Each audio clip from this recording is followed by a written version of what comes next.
17 दिन बाद दंपत्ति को मारपीट कर घसीट कर ले गए लड़की के परिजन। लड़का लापता, ऑनर किलिंग की आशंका जताई जा रही है। बता दें बड़ी खबर शामली से, जहां कोर्ट मैरिज के 17 दिन बाद दंपत्ति को मारपीट कर घसीट कर ले गए लड़की के परिजन। वहीं लड़का लापता, ऑनर किलिंग की जताई जा रही है आशंका। बता दें आपको, तहरीर बदलवाकर मामूली धाराओं में मामला दर्ज करने का झिंझाना थाना प्रभारी पर लगा बड़ा आरोप। आपको बता दें, कोर्ट मैरिज के बाद जिस तरह से नव दंपत्ति को पुलिस प्रोटेक्शन मिलनी चाहिए थी, यहाँ कुछ उल्टा ही देखने को मिला है। शनिवार को युवती के करीब आधा दर्जन भाइयों ने हथियारों से लैस होकर बहन की ससुराल के घर धावा बोल दिया और घर में मौजूद महिलाओं के साथ मारपीट करते हुए जबरदस्ती अपनी बहन को भी घसीटते हुए ले गए और युवक ने भागकर जान बचाई। वहीं काफी दूर तक उसका पीछा किया। करीब 30 घंटे बाद भी युवक का लापता है। पुलिस में भी शिकायत करने के बाद थाना अध्यक्ष पर तहरीर बदलकर मुकदमा लिखने का आरोप लगाया गया है। वहीं परिजन ने मीडिया के साथ समक्ष अपने लापता भाई पर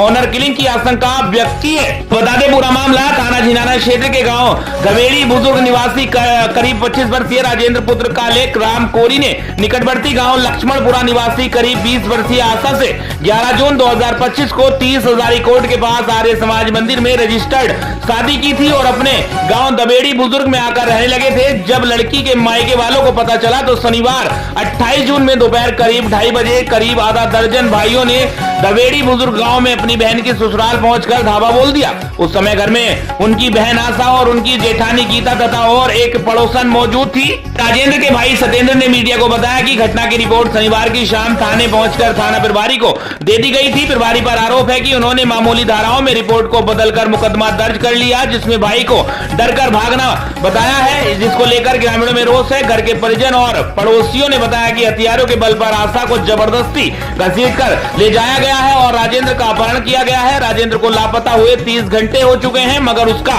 कुछ पता नहीं चल पाया। उन्होंने किसी अनहोनी की आशंका व्यक्त की है। वहीं थाना प्रभारी निरीक्षक जितेंद्र सिंह ने बताया कि युवती को बरामद कर लिया गया है। कल सोमवार को कोर्ट में पेश किया जाएगा। कोई मारपीट नहीं हुई है और शादी के बाद प्रोटेक्शन के लिए हाई कोर्ट के कोई आदेश नहीं थे। अमली के झिंझाना से संवाददाता सिलेक्शन वर्मा की देखिए खास रिपोर्ट। देखिए जी, मेरा भाई लड़की लाया था। मेरा नाम सत्येंद्र कुमार है जी। अच्छा। मेरे भाई ने वो पिताजी काले राम कोर्ट मैरिज कर दी। मेरे भाई ने एक लड़की से, आशा नाम की लड़की है, लक्ष्मणपुर की रहने वाली है, तो उन्होंने कोर्ट मैरिज करके जी एसपी साहब के पास में बयान कर दिए थे जी। वैसे जगह के बात है जी, मैं इससे शादी कर ली, मैं अपनी मर्जी से शादी की, मैं इसके साथ में रहना चाहूँ। तो उन्होंने जी कल 2 बजे के बाद में, हम घर पे कोई थे ही नहीं आदमी, तो उन्होंने लेडीजों के साथ में यहाँ पे मारपीट की और उसे लड़की को भी वहाँ से मारते हुए घसीट के लेके गए मोटरसाइकिल पे और भाई को भी मारा। अब भाई उनकी किस तरह से उन्हें छुट कर वो भाग गया। उसके पीछे 4-5 लड़के पड़े थे। अब ये नहीं पता जी उसके साथ में किया क्या उन्होंने। ना भाई अभी तक मिला, ना उसकी कॉल आई। 24 घंटे से ज्यादा हो लीजिए, अब तक मिला और थाने वालों ने कोई कार्रवाई नहीं की जी। रुको, इनका मार पिटाई होने लगी। अम्मा बाहर निकल गए, लड़की भी गिर रखी बजान में ढेर रखा है। फिर वो लड़के पे, उस पर लड़के पे भी लग रहे बजान। लड़का छूट छटाएगा, जब आगे उसके पीछे 5-6 जने का पीछे फायरिंग भी करी न जाएगा। अच्छा। हाँ जी। फिर ये तो बीमार है बेचारी, इनकी माँ तो ये तो लगी बेहोश होकर पड़ गई थी। तो लड़की जाना चाह रही ये देखो जी, जंगले जुंगले सब टूटे पड़े हैं भी। जबरदस्ती ले गए जी, वो जाना नहीं चाहे थी उनकी लो उसके। ये तो जी 10-12 जने थे। 10-12 पूरे थे जी, मारे पूरे देखे हमने भी। इसकी शादी कब हुई थी? इसकी शादी जी 11 तारीख में हुई थी जी, इसी महीने की। इसी महीने की जी। हाँ जी।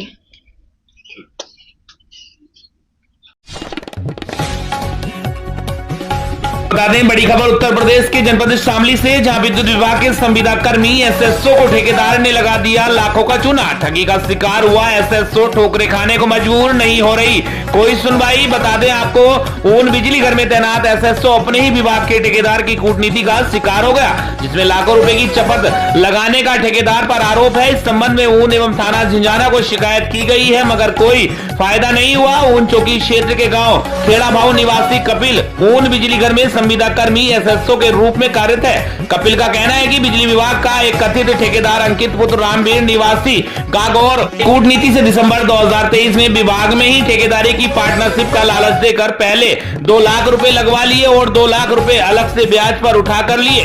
इन पैसों के बोझ के कारण अब कपिल सदमे में है। मीडिया के माध्यम से उच्च अधिकारियों से भी समस्या के समाधान की गुहार लगाई गई है। अंकित से भी संपर्क करना चाहा मगर संपर्क नहीं हुआ है। शामली से संवाददाता सलेक्शन वर्मा की देखिए खास रिपोर्ट। एक अंकित कुमार है, सनोप रामवीर, ग्राम है गागौर, उसका ठेकेदार है बिजली का बहुत बड़ा। मैं काफी टाइम से उसे जानता था। तो सर वो मेरे पास दिसंबर सन 2023 में आया। वो कहने लगा कि भाई बिजली का काम है, L&T कंपनी से मैंने लिया और तू पैसे लगा ले और मेरे कागज है। तो सर मैंने उसके साथ में पैसे लगाए। पैसे लगाने के बाद में वो सारे पैसे जितने भी थे कंपनी का, जो हमने काम किया, इधर उधर से मैंने पैसे उठाए। अपने घरवाले के गहने गिरवी रख के मैंने पैसे लिए। इधर से 4 लाख रुपए का एस्टिमेट आया जो मैंने लगाया उसमें। और सर जो भी पेमेंट आया वहाँ से सब अंकित कुमार अपने पास वहाँ से कंपनी से लाया और सब ले गया, फरार है सर। अब मेरे से वो बात भी नहीं करता। और सर मैं इतने मोटे कर्जे में आ गया जब कि आत्महत्या करने तक का मन हो रहा, क्योंकि मेरे पर दबाव बनाया जा रहा जिसके पैसे है कि भाई तू मेरे पैसे दे। और वो अंकित है सर, उनके फोन भी नहीं उठाता। मैंने उसे पैसे दिलवाए उनसे, तो सर वो उनके भी नहीं फोन उठा रहा। 1 लाख रुपए वो वहाँ से लाया था, उसने अपना चेक रखा था सिक्योरिटी के तौर पे और अपने कागज रखे थे। लेकिन अब उसके बाद वो ना तो मेरे से कोई कुछ बात कर रहा और ना उनसे बात कर रहा जहाँ से पैसे लिए। और सर उसका हम घर गए, घर जाने के बाद उसके घर वाले कह रहे हैं कि हमारा उससे कोई संबंध नहीं है। हालांकि उसके घर वाले उससे बात भी करते हैं और उसे पैसे भी देते हैं और उस पर से पैसे भी लेते हैं। कब का मामला है? ये सर है दिसंबर सन 2023 का। दिसंबर 2000 जी सर, मेरे साथ उसने एग्रीमेंट भी करवाया है। वो एग्रीमेंट भी झूठा सच्चा है तो मुझे पता नहीं, लेकिन हमने तहसील में एग्रीमेंट करवाया था। पुलिस को सूचना दी थी? सर पुलिस को मैं कई बार तहरीर भी दी मैंने चौंकीउण में, और यहाँ पे थाना झिंझाना में भी मैं एक तहरीर दे के आया था अब से 3 महीने पहले। लेकिन सर कुछ नहीं कार्रवाई होती।